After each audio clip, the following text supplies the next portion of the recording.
Hey everybody, welcome to another episode of the VOD Squad, the show about streaming technology. Tonight you're being hosted by me, Matthew Ross, and this is episode 203, and tonight I am joined by Michael Aston. Hey Michael.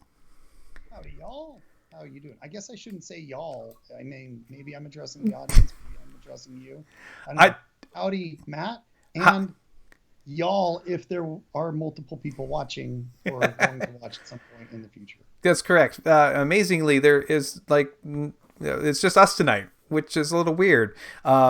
Normally, Clyde and Jimmy are here. I don't know where Jimmy is. I'm sure he's busy with something because, being a partial owner of TikTok is a big deal for him, I'm sure.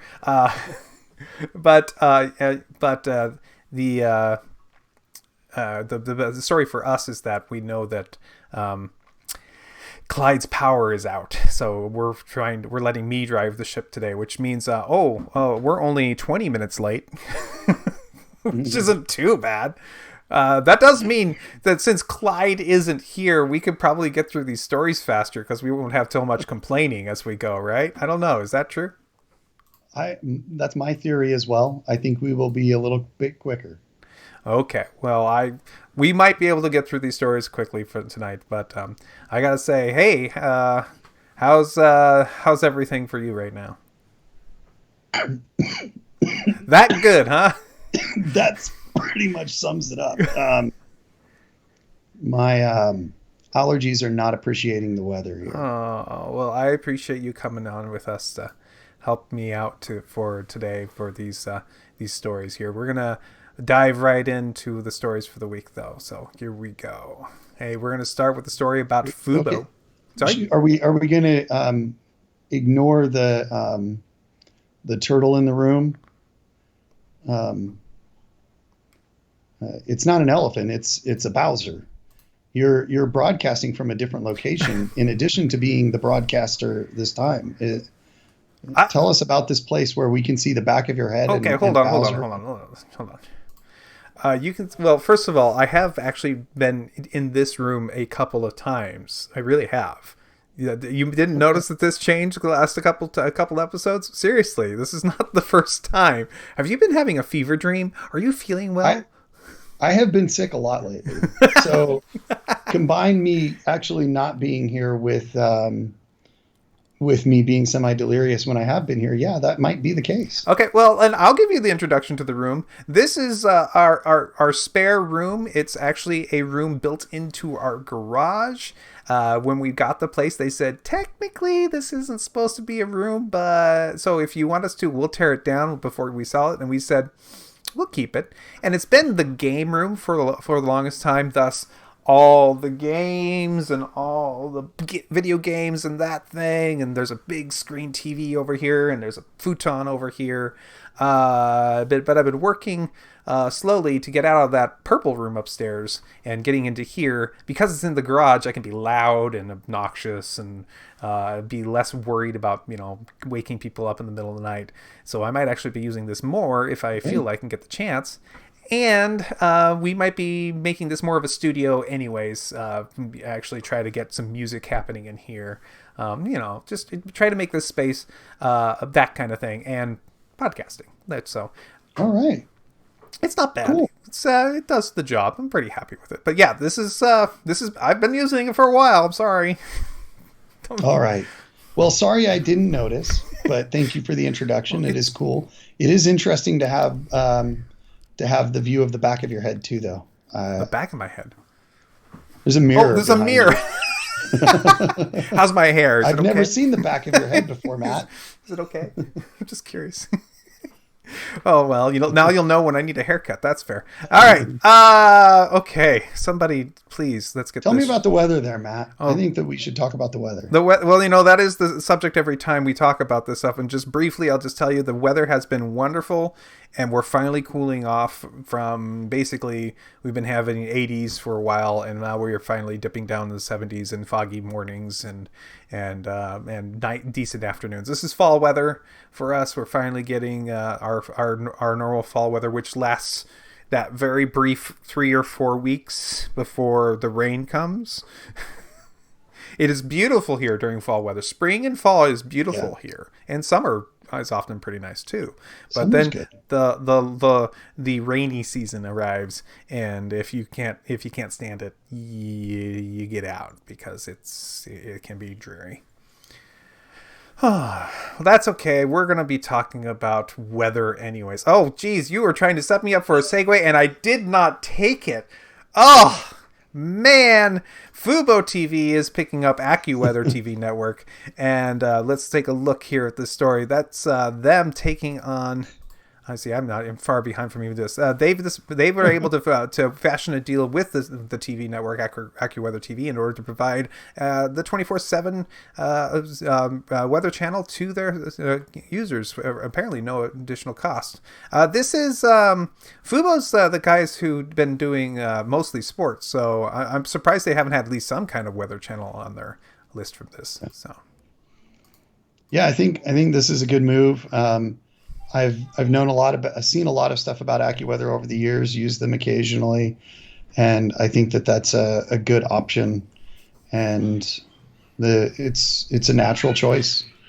You got to have the weather. well, so you have the Weather Channel and the Weather Channel app, which has been like the gold standard forever for weather TV, right? Yeah. But as of recently, some Weather Underground and AccuWeather and these other guys have been sneaking in and trying to make their own take their own piece of this pie. So it's interesting that this is happening. I would be. I mean, I haven't taken the time to look to see what other ones were already on Fubo TV. But if this is like a big get for them or something like that, I don't know. Yeah. Well, I mean, AccuWeather's been around for a long time. They're not a new company. They've been around since like the 60s. Right. In fact, 1962, I think, started by Joel Myers, a Pennsylvania State University grad student in meteorology. This is if I recall correctly from the words that I read on Wikipedia just now. Okay.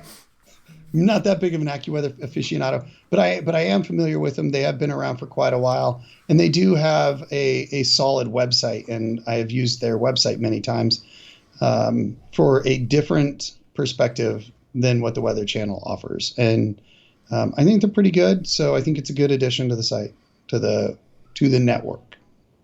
Okay. Hey, okay, just real quick, we're going to have a story here about Apple TV. Apple TV has launched updates to their Apple TV OS for the Apple TV and for the Apple TV HD and for the Apple TV 4K. This is minor updates to the other ones out there. This is mostly being a release that's been fixing some bugs out there and opening some. But really, it's kind of unclear what the fixes are on this.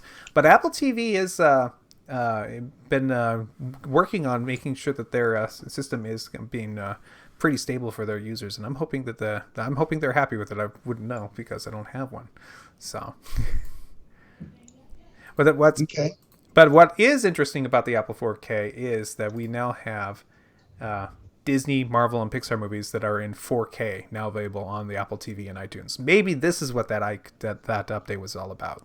Apparently, Apple's been trying to get 4K out for everybody for all the different films, and it's been a long time since they've been trying to get the Disney series to become 4K on here.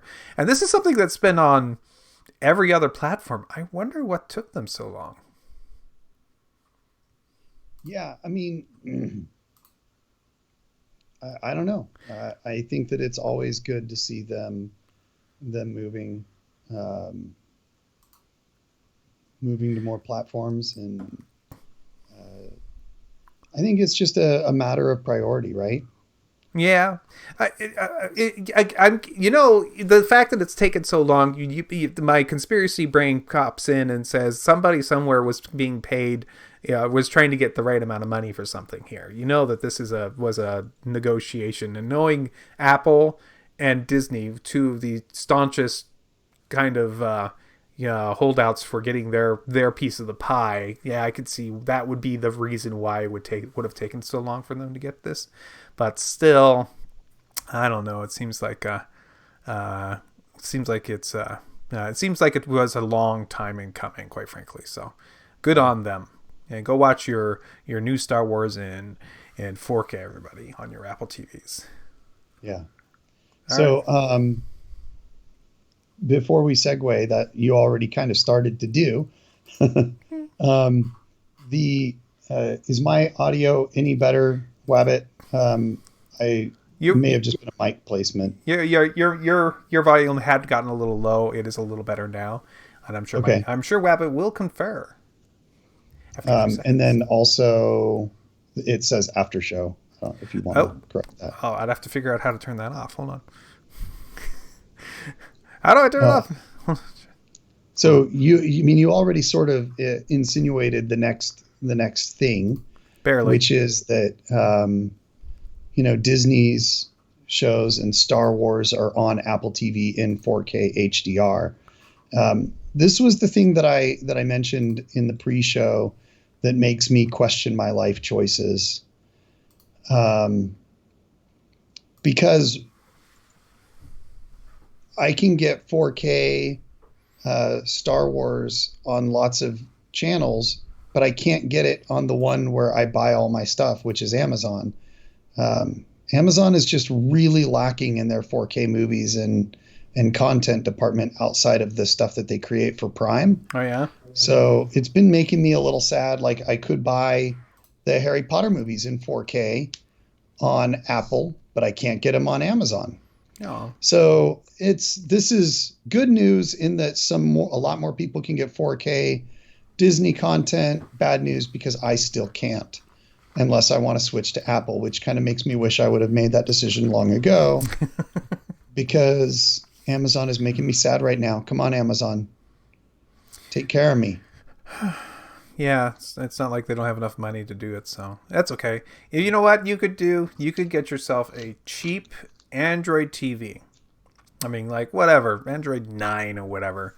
And if you wanted to, you could get the brand new Google TV interface on it by sideloading it onto your Android 9 device. That's right. Those hackers, those guys who know all the tricks on those forums out there, are giving you the instructions you need in order to download the APK and sideload it onto your Android 9 based Android TV device to get the Google TV experience on your device. It's not recommended for the faint of heart because you are messing up with your with your software on something that's not supported. So, will it work? Probably.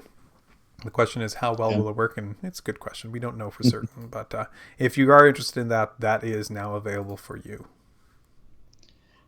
Yeah, I love seeing articles like this, mostly just because anytime that people manage to make things work that aren't supposed to work, um, it makes me happy because that's the kind of community that we have with the hacker community out there. And it also makes me a little scared at the same time because as somebody that has spent a lot of time developing software and deals with security, I kind of know that if anybody wants something badly enough, they're going to find a way to get to it. Yeah. Um, Hence all of my credit cards being stolen recently and things like that. Oh, I'm so sorry. That's not good. Uh, yeah, the credit cards weren't as bad as the checks. Somebody's been Oh. cashing checks out of my account. That's been Yeah, frustrating. is it time to close that account and start another one? Yeah, we're actually going to have to do that because we talked to the bank and had them cancel the block of checks that we suspect were stolen, and we still are getting charges. So, anyways, totally irrelevant. But yeah, hacking, keep it up. It's great. I'm a big participant or more of a lurker in the hacker community. You're all for But white hat hacking. yeah, gray hat, whatever. Just don't commit actual crimes. Okay, that's fine, I guess. Here's an actual crime for you guys. Looks like Facebook's Portal TV device. You know, that device that sits on top of your TV and allows Facebook to look into your very soul of your house. You know, it's now able to support the Netflix app, which actually kind of makes sense because everything has Netflix, right? So what took them so long? But it looks like the Portal TV only had Amazon Prime Video, Showtime, and Sling TV up until now. So Yeah, I don't know. I have a hard time talking about this without just getting into Facebook in general. And this really, how could you possibly release anything designed to provide? Yeah, I mean, I guess the subtitle is it's becoming a real streaming stick. Like, well, it obviously wasn't before. I mean, and that wasn't totally what it was intended for. It was initially advertised predominantly for communications, but then when you tack on, oh, it can do these other things as well, but you do them in such a half-baked way that you shouldn't even talk about it. yeah. I mean, add features and let them be in the background, fine, but don't market something that is so half-baked as what this is. Well, remember, it's intended not to be a streaming service. It's always was intended to be that device you could put on your, either have the actual, monitored with device so you could have an easy way to talk to somebody else who has one, or it was to be the the one we're talking about here, which is the one that sits on top of your TV and makes it into that. So the fact that it's getting these other services means one of two things: either people are really demanding it, or it's not getting enough use of its original form that they're trying to spread it out a little bit, and so likely one of those two, likely the latter. Yeah, I was going to say likely the latter. Because I mean, how many people do you hear talking about their Portal TV on a daily basis? Literally never heard anybody talk about it. Except for on this show. Except on this show, and none of us own it.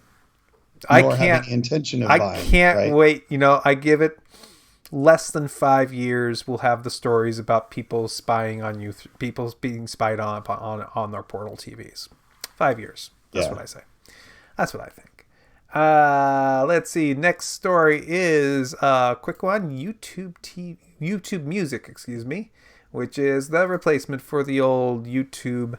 For not YouTube, for Google Play Music, used to have the ability for you to Chromecast, send out audio over to your Chromecast, but that was a feature you had to pay for to get that, and they have since dropped that, so now you can get the Chromecast audio being sent over the system for the free accounts as well. So yay for having support for your own hardware, guys. Good job. You're still a Spotify guy, right? Oh my goodness. Sorry, what? You're a Spotify guy, right? No, nope, that's Clyde. Okay. I've got I have YouTube Music and Amazon Music.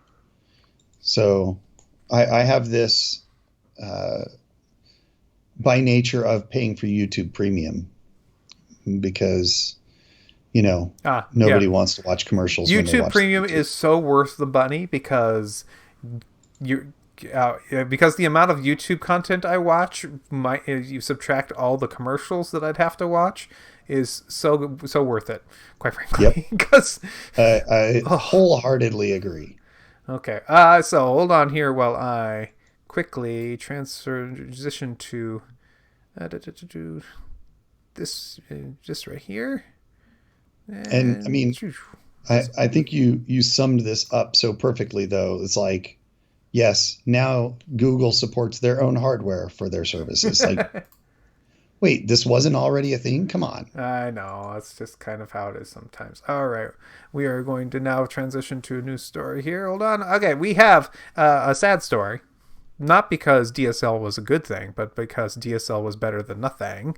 Guys, if you guys have been an AT&T customer and you've been depending on your DSL, I'm sorry, because they've just dropped DSL service for AT&T's dropped all DSL service and is no longer selling it. It's basically left millions of people in the lurch without any access to a ground-based DSL. So this is kind of a sad story out there. I mean, are we going to go back to dial-up? And according to the Wabbit, I skipped a story. I'm sorry I did that. We'll see about that. So I think, I mean, they're not in the lurch yet, right? Like the current DSL customers will be able to continue their service or upgrade, but new customers will not be able to sign up, at least in the short term. And then they're phasing it out right now. So they've still got a while before the existing customers will be forced to find a different solution. Right. And yes, absolutely, you are right. I did miss a story here. I apologize. Let me see if I can do this to... Mm-hmm. So it looks like here's the story, is that that Google will give you one of the new Chromecast TVs for free if you are willing to pay for 1 month of YouTube TV. 1 month of YouTube TV being currently what? $650. Yeah, it does feel like it's gotten to that point. I think you're a factor of 10 too much, but no. No, it basically, if you are a new customer, sorry, existing customers cannot apply. Darn it. You can get yourself a free, normally $50 Chromecast TV for just buying 1 month of YouTube TV. This is brilliant. You're going to spend $65 thinking, oh, I'm going to get a $50 thing for the cost of $65, but get a month of service for free. So it's going to feel like you're getting it absolutely for free, and you're going to be hooked on the YouTube TV service because you'll forget to unsubscribe, at the very least you'll forget for 3 months to they'll unsubscribe, make right? millions of dollars off of this deal. This is brilliant, and they'll get a lot of these Chromecasts with remotes out, so this Google TVs will become more popular. It's just brilliant on every level. Good job, Google. You guys are so smart. I do think this is a good idea. I agree. It honestly makes me tempted to do it. I have the research to do now. We finally got word that Boise State is going to play some football this summer, this season. Super stoked about that. So now I got to figure out what channels those are going to be broadcast, how I can watch it, and maybe because of this, I will opt for YouTube TV. Because I'll tell you what, if I can get a Chromecast for free, then I can just factor that out of the price, and then YouTube TV becomes competitive with every other service. They got you hooked. So yeah, I may actually go this way. I think it's very likely, assuming they have the channels for Boise State, then this is probably what I'll be doing, and I'll be getting me a Chromecast. Yeah, so YouTube's been working really hard on making sure they have most of the sports. Maybe not as much as like a Fubo or anything like all, but the prime sports, they want to make sure they get. And the college football is one of those that they try to be on top of. But you're the basketball, right? No, football. This is football. Okay. Oh, yeah, sure. Yeah, they'll probably have it for you one way or another. They'll find a way. Yeah. They always find a way to get you to pay. Isn't that the truth? All right. Well, we had the story about AT&T losing DSL. Well, we might have actually a good solution available to you soon if you would like to have Verizon's LTE. The various different providers out there have been providing LTE services to different zones as a what do you call it, as a home ISP option, but most of them are in either very, very few zones, so you're not really in easy ways to get to it, or the really annoying one is the one for with the T-Mobile one, which is actually everywhere they have T-Mobile service, which is a lot of places, but you have to sign up and get in line, and they might choose you, but probably not. I know lots of people who have said, hey, I want to try it, and they're like, no. I don't know. So they actually are Verizon, a company I'm usually not really excited about, is for real starting up this services for people to have in a huge number of states. And with actually, there was a story I read where they actually showed somebody actually did all the zip codes and was able to get all the maps stitched together and makes an actual nationwide map of what the places it's covered.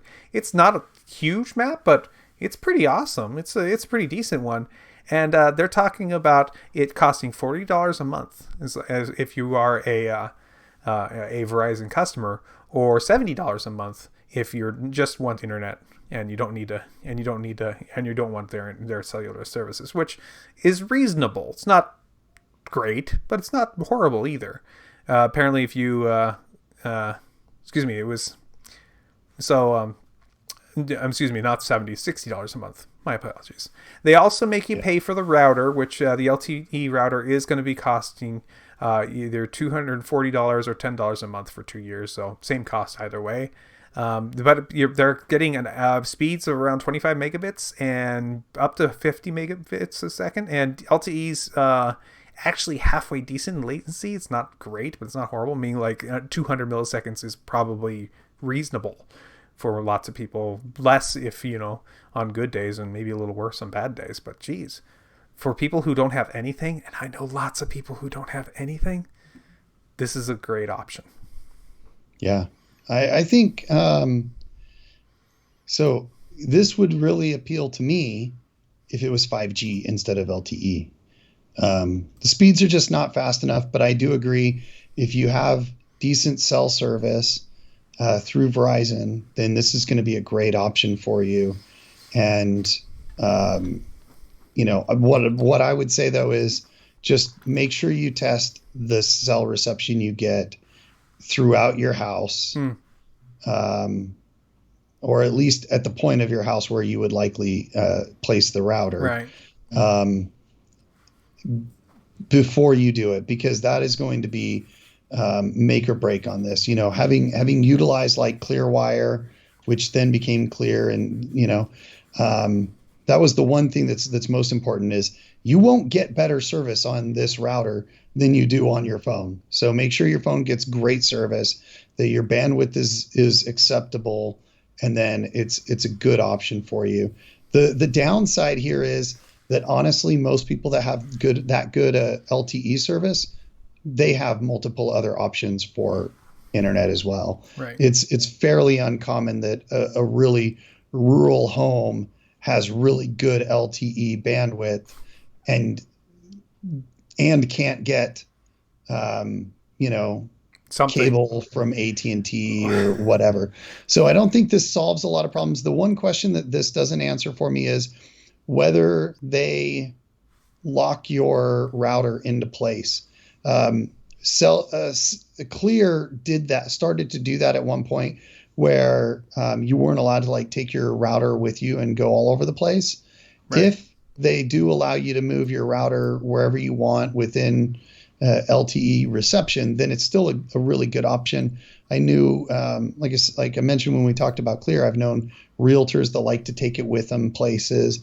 I knew people that use their LTE router or their Clear router for their business internet and their home internet. Like they took it back and forth, and so they could have internet at multiple locations for the price of one.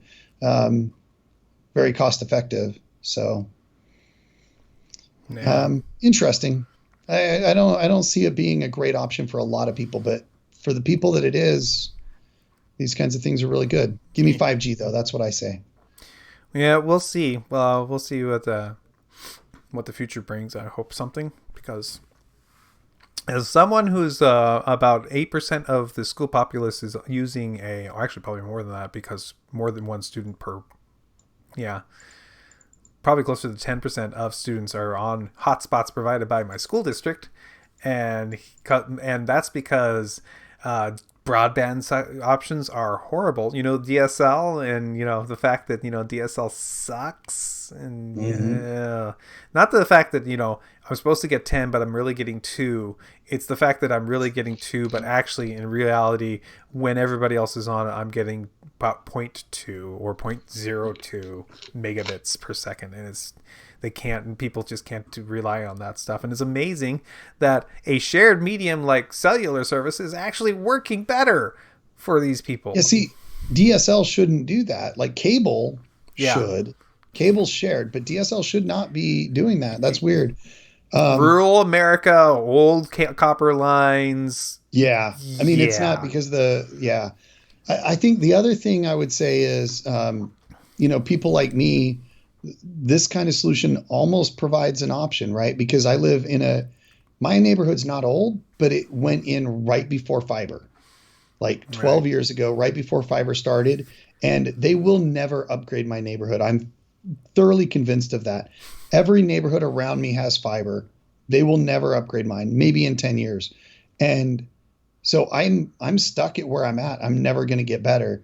That's why I would jump on the opportunity for 5G, Yep. because then I could get real speeds, um, without having to, say, okay, fine, I'll pay the $600,000 to run fiber into my the 2 blocks that it needs, right? Like Right. it's only like a block, but for them, it's not worth the probably several $100,000 or $1 million to run it that 2 blocks, um, because we're paying. We don't have an option. It's not like AT&T has better service than Spectrum here. They both suck. So there's no competition, no need to drive. Web If we Magic just asks, can you buy your own router? It looks like the answer to that question is no. I don't know very many third-party LTE Verizon supported routers out there, so maybe there there are. there are cellular routers you can buy. Hmm. I don't know. That's actually a good question. I don't see why you couldn't, but um, But if in this case, I'd want to buy theirs and say, "Hey, it's your router. You should know how to I, make it I work." In this case, I would do that. The other one, I he mean, the said, thing is, you can get LTE routers for under $100. So uh, that's the thing is, like, do you want to pay 250, or would you rather get the Netgear LTE broadband router that's only 130? "I'd only buy the Um, Netgear because Netgear guarantees for life their equipment. Otherwise, I would never get a Netgear." right. Hey, So Netgear, it stopped working again. Can you send me another? Sure, here you go. Yeah, thank you, yeah, Netgear. We love your lifetime guarantee. yeah. So I mean, it is a totally valid question. I do think there's a reasonable number of options. I wouldn't, I don't see why you couldn't, but you never know. It is a good point though that Matt brings up. I've taken to buying my routers, but buying them from the provider just so that I can say, this is the router you sold me and told me to buy, Right. and I bought it directly from you. It's your problem. Fix it. Okay. Right. So here we are. We're gonna go ahead and move on to the next story here. I just have to find it. What's the story of the day? What's the story of the day? Where is it? I'm trying to find it now. I am lost without it. Oh, this is it. Hey guys, tomorrow is going to be a sad day because we are going to be losing Regal Cinemas, maybe forever. Regal Cinemas has been trying very hard to move forward with their with this very weird and very low amount of movies that people have been dealing with due to the pandemic, and it looks like 007 had the license to kill the theater because when they delayed until next year, they went then announced that they did not think they had enough of a kind of any of business for them to continue on. And so they are at least temporarily closing all 536 theaters in the United States tomorrow, which is that's 40,000 jobs, guys. That's a big deal. Yeah.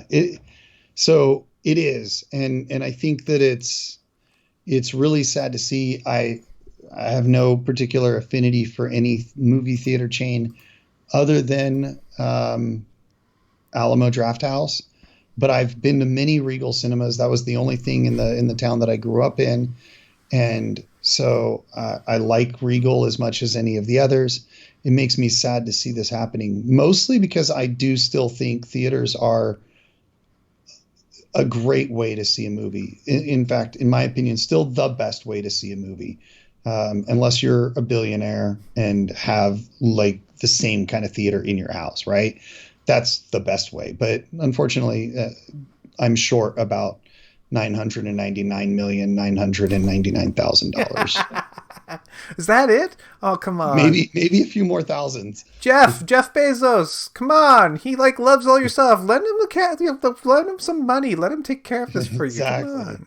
I mean, But so this is why I think, I think it's really great to see like Cinemark, their approach to this is they're offering private watch parties.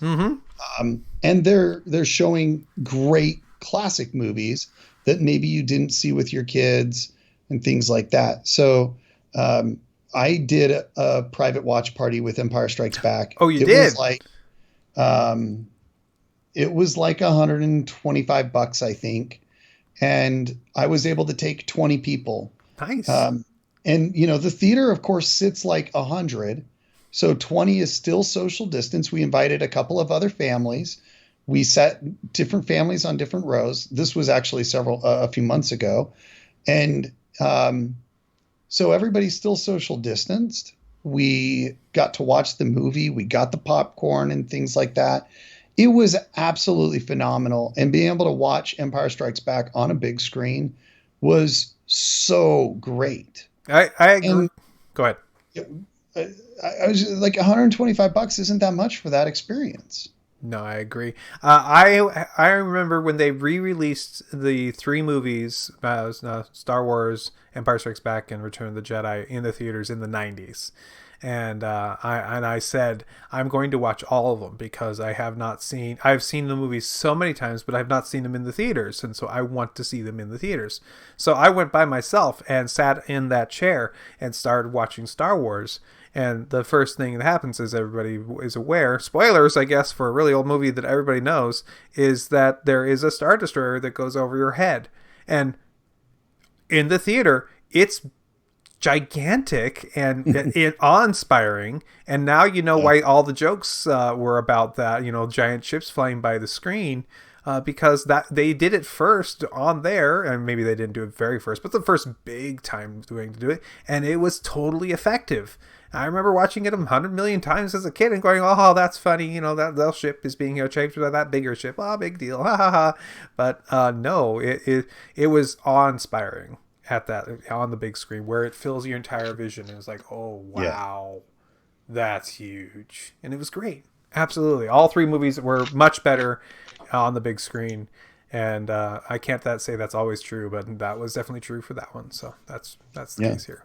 All right, and go ahead. I just want to say, like, you can still do that, and some of their movies are only $100. You can go see Harry Potter 1 with your family for $100. Yeah, and split it with another family. And now you're only paying the same price you would normally pay to go to the movies. That's true. Split it with 4 families. You're getting a steal. You're getting a steal. So, I mean, I really do think this is a great opportunity to catch up on some of the classics. Go with your families. Do a private watch party. Your family, a friend's family. You can social distance. Do whatever you want, and just enjoy the movies the way they were originally intended to be seen, and hopefully keep some theaters alive through this insanity. Yeah, I agree. That would be great if we could do that. It'd be nice to get back to, doing our movie draft and things like that. I've really missed that stuff. Yep. Well, here's an interesting story. This is our last story of the night, everybody. This is a story about a new feature that's launching on Netflix. That's right, it's what you've been waiting for. It's the worth the wait section for Netflix. That's right, it's a bar of movies that are going to show up on your Netflix feed that shows you movies that are coming out in the next 15 days or 365 days on the service. That's right, it's totally worth the wait. Oh man, this is so pandemic. I love it. This is because we've all been waiting for things to come out since March, like Wonder Woman and things like that. And oh, is it gonna be coming out anytime soon? Oh, let's flip through all these shows that are gonna be coming out on Netflix eventually. Is it worth the wait? Amanda, this feels weird if you ask me. This is insane. Like, this is the dumbest thing I've ever heard, in my opinion. Like, okay, if they said this was stuff coming out in the next 30 days, let's queue it up so that you can get it added to your watch list and get you excited about something that's about to come out, I would get it, right? But to be queuing up stuff that's months and months away, it's insane. Like, I find it absolutely absurd when I see trailers for movies a year in advance. I think it's dumb then, and I think this is even dumber. And I agree with you. This seems so pandemic. Like, but why are we latching on to the dumb, bad things about the pandemic? Just show us the content that's about to come out and let us watch it. This does nothing for me, especially since as I look on the picture that they provide, I definitely don't want to see any of these movies or shows. These are definitely none of them worth the wait for me. Oh, Maybe La Revolution, but I very, very much doubt that. Yeah, this is making me question my Netflix subscription. No, truly, this will end up being a good thing because obviously right now the problem is everybody has watched everything on Netflix that they want to. So, I see we have a heckler in the crowd right now. We will ignore him. But no, this is a feature that will end up being good because Matt, it will. Matt, just what? a sec. Okay, look, I think that it's unfair for us to ignore the hecklers. Look, here's the deal. If you're having trouble with this show, you can join our other Patreons. We have a special tier that we have offered, and you can make this show go away. What was the number? $1,000? What was it? I think we said $1,500 a month. Okay. I mean, look, you got a problem. Just saying. We love our patrons enough that we'll stop showing this show if they want us to. But they got to show us that they want us. Oh, hey, Poodle. I hope you're doing okay. All right. Yeah, that's exactly, the kind of thing we needed to know. This is what's coming up in the future. And I think this will actually be a good thing eventually. So that's good to hear, Clyde, or sorry, Poodle.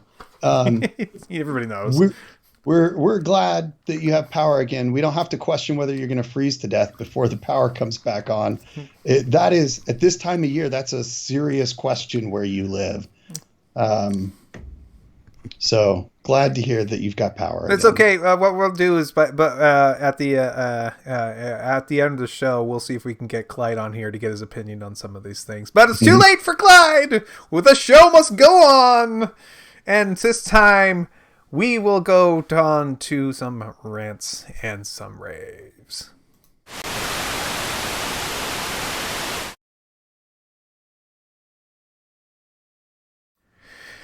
All right, well, that's that time. Do you have any rants? Do you have any raves? Yeah, I mean, I got a little bit. The biggest thing for me, of course, I demoed my Oculus Rift last week. That was prior to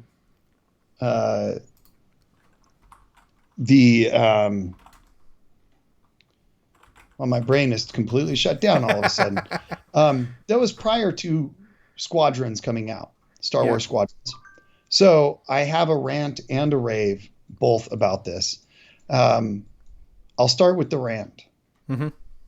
I pre-ordered the digital download from GameStop in the store.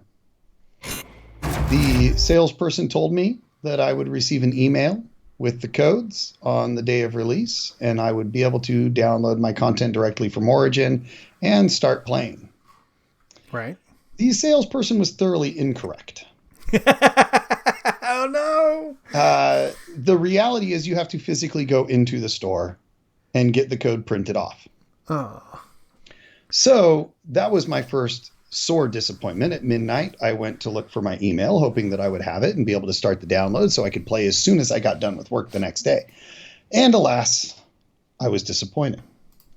So I took a long lunch. I went down to the store to get my digital code. And you know what?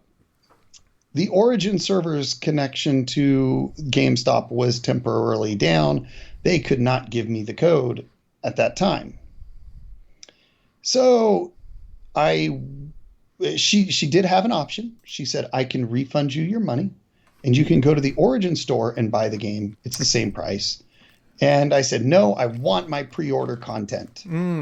I want those skins for my Starfighter and my pilot. Okay. I will come back later, figure it out, and I'll just come back later. Okay. So I did. So now I'm hours of my personal time wasted. If I had just bought this darn thing on Amazon, I'd be playing the game at this moment. Go back to the store. I talked to the guy. He tries. The girl actually called me and told me, we got it figured out. Come in. We'll get you your code. Okay. This guy goes in. He cannot get the code to work. So without saying anything, he says, okay, just a minute. Boop, boop, boop, boop, boop, boop. Here's your code. And I was like, oh, cool. It worked. He's like, yeah, I just refunded the money and reissued. And I was like, and so this is still going to have my pre-order content that I ordered a month ago and paid for? No. Oh. Then he went and got his manager. She spent 10 minutes and tried things, could not accomplish anything. So alas, I have the game, but I have no pre-order skins. And unfortunately, they don't even offer the option to buy them. Like I can't, no microtransactions in the game, so I can't even just buy extra skins. I just don't get any. Makes me sad. Not sad enough to make a big deal about it, though. But that's my rant. Do not pre-order digital downloads for your PC or any digital downloads. I'll just say that. Do not pre-order digital downloads from GameStop. It's a bad idea. You are a ranting man on the internet, which means you know that if you're famous enough, somebody somewhere will watch this and fix it. So yeah. You famous person watching this show, you should probably go to patreon.com/thevodsquad and subscribe so you can continue watching and we'll keep you up to date about the various problems we're having with our game codes that we pre-purchase with extra content from GameStop. I promise. Every time something like that comes up, we'll let you know. I'm sorry. I'm so sorry that you're having issues with that. I'm sorry. I seriously, if I were you, I would go ahead and make a stink about it in a forum or something with the company. I don't know. Get a call on the phone and just say, hey, I have this. I have my receipt. It is actually, I did prepay for it, and I really wish I could have it, but no. And that's the thing. Like, I would totally do that, but here's and I would rather pay $20 to get the pre-order content now, but I can't do it. Like, it's not worth my time. Unfortunately, I got too much going on. Mm-hmm. That said, I did get to play the game, and it is unbelievable. It is nauseating and fun and exciting. And if you get motion sick, do not play this game in VR. You will screw with your head so badly. My daughter tried it and she took it off after about 10 minutes. She's like, it screws with gravity.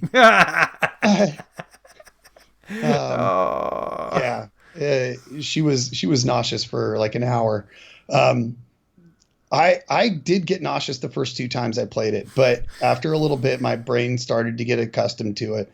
It is so amazing. It is such a well done game. It is so cool to fly in Star Wars, to strafe a Star Destroyer and take out the cannons, and the recreations of the models are so detailed and so good. It's just gorgeous. Hmm. I absolutely love it. And I haven't even played it all that much. It's just because I've been so sick, but it's such a great game. And it's got to be played in VR. Like, VR is the way to do it. I've got my joystick, my throttle, my HOTAS set up, and it is just so great. Very cool. If you like Star Wars at all, you owe it to yourself to try this game. Okay. But do it in VR. Okay, my turn. I'm just gonna say that we've been really busy, not been able to do a lot of stuff. But this weekend, I have declared with my wife, who is also just super busy with a bunch of her own work she's gonna have to do this weekend. I said we are taking a break this weekend, and we are watching Bill and Ted Face the Music this weekend. I'm sorry, we're just gonna do it. And she said, okay, we're gonna do that. So that is the thing we're gonna be doing for fun this weekend. One other thing I did want to mention, though, is that I love watching YouTube when I get a chance. And I came across something that it really made me really happy, which is... I don't even know who these guys really are. I just came across it. But there's a group of guys called the Corridor Crew. And apparently they're a bunch of VR artists. They just do VR stuff. And they recreated one of the light bike scenes in Tron. And they recreated it to the point where it's kind of hard to tell that it wasn't, and they complain a lot about, oh my goodness, the way they did this was way different than how we did this, and but it was kind of an interesting look at a little bit of appreciation about one of my favorite movies when I was a kid. And you know how hard / easy it was for them to create it now in a modern day, and they just used Blender to make it. One of the guys was learning Blender just to make it, and they recreated it to the point where it was. I mean, if you knew what you're looking for, you could see the difference. But no, it's pretty much all the same. And then they took just the moment to go ahead and turn on some of the features that they had to turn off, like reflections and glow effects and things like that. And they played it again with all the effects turned on, to say if it were to be made today, same style but with all the cool features that we have today, how it would look. And it, of course, looked awesome as well. So that made me really happy to see that. Apparently they also did a deep dive into how Tron was made and how hard it was, because it was insane, the kind of work they did, the kind of spreadsheets that they had to do the math, because there was no graphical way of doing this. This was punching in numbers and then walking away and coming back and hoping your render came out right next day or something like that. So it was an amazing feat. So if you're interested, you can apparently these guys have I might check out some of their videos, the Corridor Crew on YouTube. And check out the we remade Tron in one day to see what I will second this strongly. I loved that video. I'm a huge fan of Corridor. I've been watching them for years. They are outstanding. They have so many good videos. Love their Stuntman React videos, where they go into how stunts are performed and how they could have been done better in different scenes and things like that. And they usually do that with a stuntman. Because they're not stuntmen, they're visual effects artists, but they'll bring in a professional Hollywood stuntman, and the people they bring in are people that have worked on Avengers, that have been the one of them was one of the stunt doubles for Black Panther. So they bring in real pros, and they do some amazing stuff. It's a great channel overall. That video is outstanding. I agree 100%. All right. Well, that is our show for tonight, and I want to thank everybody who came to watch. If you are watching us live, hey, good to see you guys live. If you are catching us after the fact, either on YouTube or if you're picking up the podcast, you can always come and visit and watch us live and get in the chat and yell at us and tell us what we're doing right and what we're doing wrong, because that's what people do on chat rooms. And we're live every week on Twitch, on twitch.tv/the Squad, and it's on Wednesday nights at 7 p.m. Pacific time. Yes, that's right. You get a different time zone because that's where I'm doing it from. But yep, and we hope to see you guys soon. Next week we'll be here, and thanks for watching. So see y'all later. Bye. Bye. Diamond Club hopes you have enjoyed this program.